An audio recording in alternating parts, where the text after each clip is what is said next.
ಕರ್ತನಲ್ಲಿ ಪ್ರೀತಿಯುಳ್ಳ ದೇವ ಜನರೇ, ನಿಮ್ಮೆಲ್ಲರಿಗೂ ಕ್ರಿಸ್ತನ ಸುಮಧುರ ನಾಮದಲ್ಲಿ ಪ್ರೀತಿಯ ಶುಭ ವಂದನೆಗಳು. ಇಂದು ದೇವರ ವಾಕ್ಯದ ಭಾಗವು ಜ್ಞಾನೋಕ್ತಿಗಳ ಪುಸ್ತಕ 30ನೇ ಅಧ್ಯಾಯ 27ನೇ ವಚನ. ಅಲ್ಲಿ ಹೀಗೆ ಬರೆಯಲ್ಪಟ್ಟಿದೆ: ಮಿಡತೆಗಳಿಗೆ ರಾಜನಿಲ್ಲ, ಆದರೂ ಅವು ಎಲ್ಲ ದಂಡು ದಂಡಾಗಿ ಹೊರಡುವವು. ಮಿಡತೆಗಳಿಗೆ ರಾಜನಿಲ್ಲ, ಆದರೂ ಅವು ಎಲ್ಲ ದಂಡು ದಂಡಾಗಿ ಹೊರಡುವವು. The locusts have no king, yet they all advance in ranks. ಮಿಡತೆಗಳು ರಾಜನಿಲ್ಲದೆ ಅಥವಾ ಯಾವುದೇ ನಾಯಕತ್ವ ಇಲ್ಲದೆ ಇರುವಂಥ ಜೀವಿಯಾಗಿದ್ದರೂ ಅವು ಕ್ರಮಬದ್ಧವಾದ ಏಕೀಕೃತವಾಗಿ ಗುಂಪುಗಳಲ್ಲಿ ಚಲಿಸುತ್ತವೆ. ಗಮನಾರ್ಹ ಸಹಕಾರಿ ಶಕ್ತಿ ಮತ್ತು ವ್ಯವಸ್ಥೆಯನ್ನು ಪ್ರದರ್ಶಿಸುವಂಥ ನೈಸರ್ಗಿಕ ವಿದ್ಯಮಾನ ಈ ಬುದ್ಧಿವಂತಿಕೆ ಈ ಜೀವಿಯಲ್ಲಿದೆ. ಸಣ್ಣ ಮತ್ತು ತೋರಿಕೆಯ ವ್ಯಕ್ತಿನಿಷ್ಠೆ ಈ ಕೀಟದಲ್ಲಿ ನಾವು ಕಾಣುತ್ತೇವೆ. This natural wisdom serves as divine lesson, highlighting the strength of unity and organization.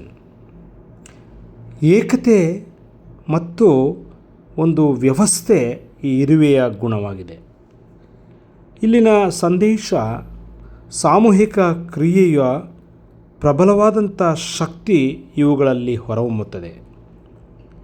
ಒಟ್ಟಿಗೆ ಕೆಲಸ ಮಾಡುವ ಅಂಥ ತತ್ವ, ಜ್ಞಾನ, ತಿಳುವಳಿಕೆ, ಬುದ್ಧಿವಂತಿಕೆಯ ಸಂಕೇತವಾಗಿದೆ ಈ ಇರುವೆಗಳು.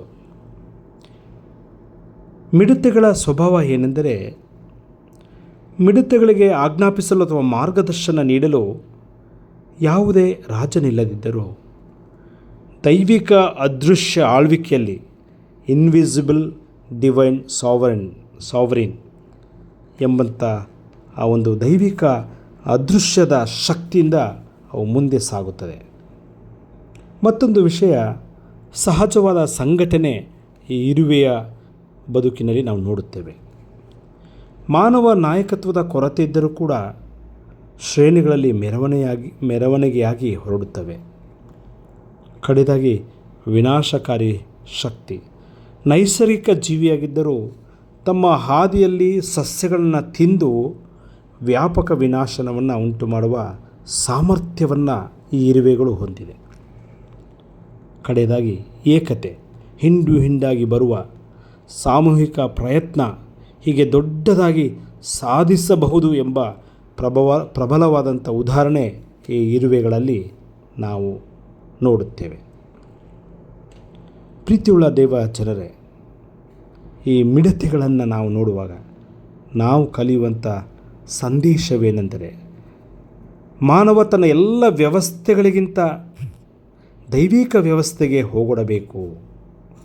ಪ್ರೀತಿ, ವಿನಯ, ಒಬ್ಬರಿಗೊಬ್ಬರು ಅಪ್ಪಿಕೊಂಡು ನಡೆದಾಗ ಈ ಇರುವೆಯಂತೆ ಸಭೆ ಸಮುದಾಯದ ಜೀವನದಲ್ಲಿ ಬಲಿಷ್ಠ ಶಕ್ತಿಯಾಗಿ ಕಾರ್ಯನಿರ್ವಹಿಸಲು, ಬಲಿಷ್ಠ ಶಕ್ತಿಯಾಗಿ ಮುನ್ನಡೆಯಲು ಸಾಧ್ಯ ಎಂಬುದಾಗಿ ಈ ವಾಕ್ಯ ತಿಳಿಸುತ್ತದೆ. ಈ ವಾಕ್ಯದ ಮೂಲಕ ನಮ್ಮನ್ನು ದೇವರು ಆಶೀರ್ವಾದ ಮಾಡಲಿ. ನಾವು ಕೂಡ ಈ ಲೋಕದ ಯಾತ್ರೆಯಲ್ಲಿ ಈ ಮಿಡತೆಯಂತೆ ನಾವು ಮುಂದೆ ಸಾಗೋಣ, ಏಕತೆಯಲ್ಲಿ ಪ್ರೀತಿಯಲ್ಲಿ ಬಾಳೋಣ. ಆಮೇಲೆ ಪ್ರಾರ್ಥನೆ ಮಾಡೋಣ. ಅತ್ಯಂತವಾಗಿ ಪ್ರೀತಿಸುವಂಥ ನಮ್ಮ ಸ್ವರ್ಗೀಯ ದೇವರೇ, ನಿನ್ನ ಪರಮೋನ್ನತ ಪರಿಶುದ್ಧ ನಾಮಕ್ಕೆ ಸ್ತೋತ್ರವಾಗಲಿ. ಈ ಹೊಸ ದಿನಕ್ಕಾಗಿ ಮತ್ತೊಂದು ದಿನವನ್ನು ಮಾಡಲು ಕೊಟ್ಟಂಥ ಕೃಪೆಗಾಗಿ ಸ್ತೋತ್ರ ದೇವರೇ.